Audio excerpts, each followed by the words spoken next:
Hello student, आज हम लोग देखने वाले हैं कंपोनेंट ऑफ ब्लड को। चलिए स्टार्ट करते हैं आज का लेक्चर।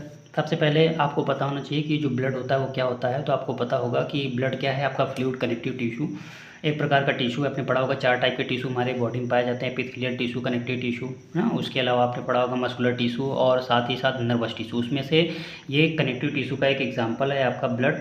तो ब्लड जो होता है क्या है, फ्लूइड कनेक्टिव टिश्यू होता है। और इसमें कंपोनेंट अगर हम लोग देखें तो 2 कंपोनेंट होते हैं। एक आपका लिक्विड पार्ट होता है जिसको हम लोग क्या बोलते हैं, प्लाज्मा बोलते हैं।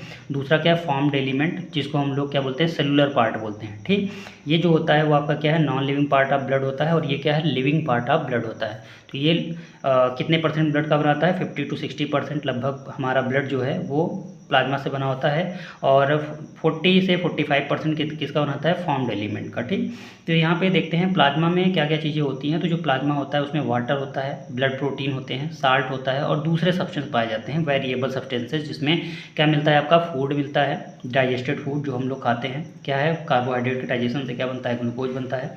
प्रोटीन के डाइजेशन से अमीनो एसिड और फैट के डाइजेशन से फैटी एसिड और ग्लिसरॉल बनता है। तो ये पाया जाता है अदर सब्सटेंसेस में।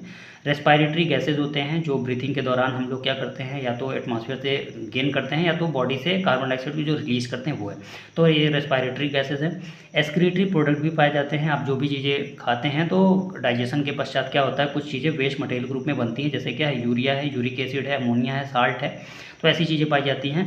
और हार्मोन्स होता है जो आपकी बॉडी से एंडोक्राइन ग्लैंड के द्वारा रिलीज़ किया जाता है। ठीक, जैसे कि थायरोक्सिन हार्मोन हो गया, जीएच हार्मोन हो गया, पैराथायराइड हार्मोन हो गया। तो ऐसे मेनी हार्मोन्स होते हैं जो ब्लड के द्वारा ही क्या होते हैं, ट्रेवल करते हैं अपने टारगेट आर्गन तक। ठीक, तो यहाँ पर हम देखते हैं जो वाटर है वो क्या है, लगभग सबसे ज़्यादा प्लाज्मा जो होता है वाटर से ही बना होता है। 90 से 91% प्लाज्मा जो होता है वाटर से बना होता है।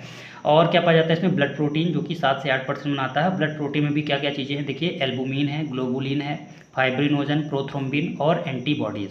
ये जो एल्बुमिन है इसका काम क्या होता है, तो ये जो होता है वो हमारे ब्लड का ऑस्मोटिक बैलेंस मेंटेन करता है। क्या करता है, हमारे ब्लड का ऑस्मोटिक बैलेंस मेंटेन करता है। ग्लोबुलिन क्या करता है, ये जो है हमारी बॉडी को इम्यूनिटी प्रोवाइड कराता है, जिसको हम इम्यूनोग्लोबुलिन भी बोल सकते हैं। ठीक, आपने पढ़ा होगा IgA, IgM, इस प्रकार के डिफरेंट टाइप ऑफ इम्यूनोग्लोबुलिन पाई जाती हैं जो हमारी बॉडी को इम्यूनिटी प्रोवाइड कराती हैं, यानी पर्टिकुलर पैथोजन से हमारी बॉडी को प्रोटेक्ट करती हैं। ठीक, अगला क्या लिखा है यहाँ पे, फाइब्रिनोजन। ये प्रोथ्रोम्बिन और फाइब्रिनोजन, ये एक प्रकार के क्या होते हैं, ये भी प्रोटीन हैं जो हमारी बॉडी में क्या करते हैं, क्लॉटिंग फैक्टर का वर्क करते हैं। जो हमारा लीवर होता है वो प्रोड्यूस करता है इन फैक्टर्स को। और ये क्या करता है, जब भी आपको चोट लगती है तो ब्लड की क्लॉटिंग या वुंड की हीलिंग को प्रमोट करता है, जिससे कि आपकी बॉडी के वुंड्स जल्दी से रिपेयर हो जाते हैं। तो फाइब्रिनोजन और प्रोथ्रोम्बिन हो गया। एंटीबॉडीज़ होते हैं जो क्या होते हैं, पर्टिकुलर एंटीजन के प्रति बनते हैं, जो अगर कोई माइक्रोब आपकी बॉडी के अंदर इंटर करते हैं तो उनसे निकलने वाले जो एंटीजन्स रहते हैं उनसे उनको डिस्ट्रॉय करने के लिए एंटीबॉडीज़ जो होते हैं वो फॉर्म होते हैं। तो ये भी आपका ब्लड प्लाज्मा में ही मौजूद होता है। तो ये सब प्लाज्मा में मौजूद प्रोटीन्स हैं। अगला क्या लिखा है यहाँ पे, साल्ट लिखा हुआ है। साल्ट के रूप में क्या है, आपके यहाँ पर sodium, potassium, calcium, magnesium, iron, इन सब के क्या होते हैं, क्लोराइड, कार्बोनेट, बाइकार्बोनेट, सल्फेट और फास्फेट। जैसे हम क्या बोल सकते हैं, sodium chloride, sodium carbonate, sodium bicarbonate, sodium sulphate, sodium phosphate. ऐसे ही कैल्शियम का भी होता है, कैल्शियम क्लोराइड हो गया, calcium carbonate, calcium bicarbonate, calcium sulphate और कैल्शियम फास्फेट। ऐसे बाकी के भी कार्बोनेट, बाइकार्बोनेट, सल्फेट पाए जाते हैं। ठीक, तो अदर सब्सटेंसेस में आपको बता दिया गया, ये चीज़ें मौजूद थी। इसके बाद हम लोग क्या देखने वाले हैं कि जो फॉर्म्ड एलिमेंट है वो चीज़ें किससे बनी होती है। तो फॉर्म्ड एलिमेंट जो होते हैं 3 प्रकार के सेल्स होते हैं। क्या है, RBC, WBC और प्लेटलेट्स। RBC को क्या बोला जाता है, एरिथ्रोसाइट, WBC को ल्यूकोसाइट और प्लेटलेट्स को बोला जाता है थ्रोम्बोसाइट्स। क्या बोला जाता है, थ्रोम्बोसाइट्स।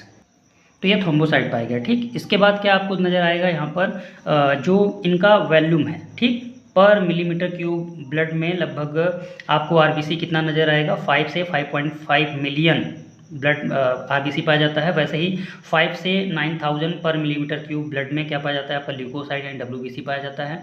और प्लेटलेट्स लगभग 2 लाख से 3 लाख तक, या फिर अलग अलग बुक में 2 से 4 लाख तक लिखा मिलेगा आपको। तो इतना प्लेटलेट्स का अमाउंट होता है पर मिलीमीटर क्यूब ब्लड में। ठीक, इसके बाद हम देखते हैं यहाँ पर जो ल्यूकोसाइट्स है इसके 2 पार्ट होते हैं। एक आपका ग्रेनुलर होता है और जिसको हम ग्रेनुलोसाइट बोलेंगे, और दूसरा अग्रेनुलर है, यानी जिसको ए ग्रेनुलोसाइट के नाम से जानते हैं। ठीक, तो ये जो ग्रेनुलोसाइट्स होते हैं इनमें क्या आपका आता है, एसिडोफिल, बेसोफिल और न्यूट्रोफिल्स। ये तीनों आपके क्या है, ग्रेनुलोसाइट्स हैं। जबकि अग्रेनुलोसाइट में क्या आता है, मोनोसाइट और लिम्फोसाइट्स होते हैं। ठीक है, तो आरबीसी, डब्ल्यूबीसी और प्लेटलेट्स, इनका पर्टिकुलर लाइफ साइकिल होता है, आपको ये पता होना चाहिए। इसका लाइफ साइकिल कितना होता है, 120 डेज होता है। डब्ल्यूबीसी का लगभग 2 से 5 दिन होता है। इसका लगभग 1 वीक होता है। ठीक, ये इनके क्या है, लाइफ साइकिल हैं। ये जो different type of blood vessels हैं वो हमारे लॉन्ग बोन्स मैरो, जो बोन मैरो होता है, 2 लॉन्ग बोन के जो जॉइंट होते हैं वहाँ पर इनका फॉर्मेशन होता है। और इनकी डेथ जो होती है वो कहाँ पे होता है, स्प्लीन में। ठीक, तो स्प्लीन को हम क्या बोलते हैं, graveyard of blood cells. ठीक, जो हमारे ब्लड सेल्स हैं इनकी ग्रेव यार्ड क्या है, स्प्लीन होता है। ठीक है, तो आपको इतना पता होना चाहिए। अब हम देखते हैं बच्चों कि ये जो different type of blood WBC है, इनमें किसका अमाउंट सबसे ज़्यादा होता है, किसका अमाउंट सबसे कम होता है। तो इसके लिए मैंने एक ट्रिक बनाया है, इसको आप पढ़ सकते हैं। क्या लिखा है, नाउ लेट मी ईट बनाना। क्या लिखा है, नाउ लेट मी ईट बनाना। तो इसमें क्या है, जो पहला वर्ड है इससे आपको याद रखना, एन से क्या होता है, न्यूट्रोफिल्स, एल से क्या होता है, लिम्फोसाइट, एम से होता है मोनोसाइट, ई से होता है इयोसिनोफिल, बी से होता है बेसोफिल्स। यानी कि न्यूट्रोफिल, लिम्फोसाइट, मोनोसाइट, इयोसिनोफिल, बेसोफिल। ये क्या है आपका डिक्रीजिंग ऑर्डर, सबसे ज़्यादा ये पाया जाएगा और सबसे कम ये पाया जाएगा। ठीक है, आपको ये भी याद रखना है। आई होप आपको ये वीडियो अच्छा लगा होगा।